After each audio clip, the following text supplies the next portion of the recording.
Өмір бастауын қарлы шың асқар таудан алып, айдынды теңізге жетуге асыққан асау өзендей.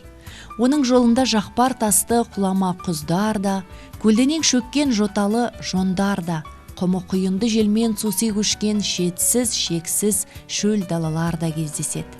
Әр пенденің өмірі сондай. Әр адамның өмірі өзіндік сырға, тар жол тайғақ кешуге, шырғалаңдар мен кедергілерге толы. Қуанышты кездері мен бақытты сәттері де қаншама.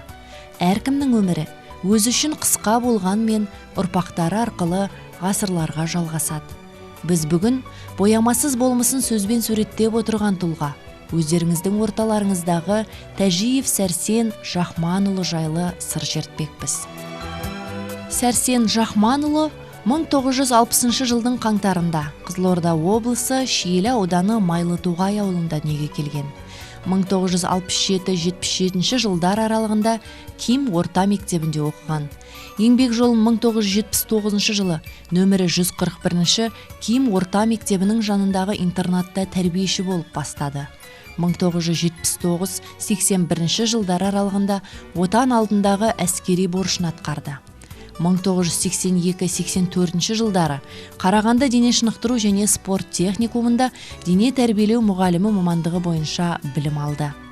2002-2005 жылдар аралығында Қазақстан-Ресей университетінде дене шынықтыру бойынша педагог біліктілігі бойынша жоғары білім алды. 1984 жылы нөмірі 153 Тартоғай орта мектебіне дене шынықтыру пәні мұғалімі болып жұмысқа орналасты. 1985 жылы осы мамандық бойынша нөмірі 141 Ким орта мектебіне ауысып, күні бүгінге деген еселенбей кетіп келеді. Осы жылдар аралығында түрлі деңгейдегі спорттық жарыстардан жүлделі орындарды олжалады. Шәкірт тәрбиелей жүріп, өзі де аймақтық, аудандық, облыстық жарыстарда марапат биігінен көріне білді. Тектілік, турашылдық, қарапайымдылығымен дараланған жанның еңбексүйгіштігі бір төбе. Сәрсен Жахманұлының өнегелі еңбек жолы, дара қасиеті, айрықша қабілеті мен адами құндылықтары әркез көз алдымызда. Білікті педагог, тәжірибелі маман ретінде жүздеген шәкірт тәрбиелеп, мектеп тарихында айшықты қолтаңба қалдыра білді. Өмірдің мәні ғұмыр ғанибетінде адамдығың мен адалдығыңды сақтап қалу. Сәрсен Жахманұлы міне осындай тұлға.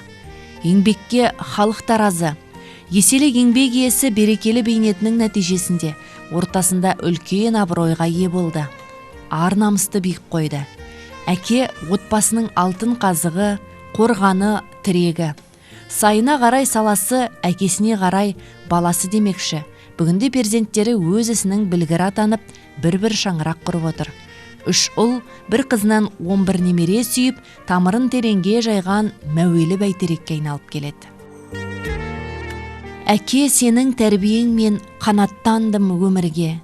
Өзің берген ақылыңнан қуат алдым көңілге.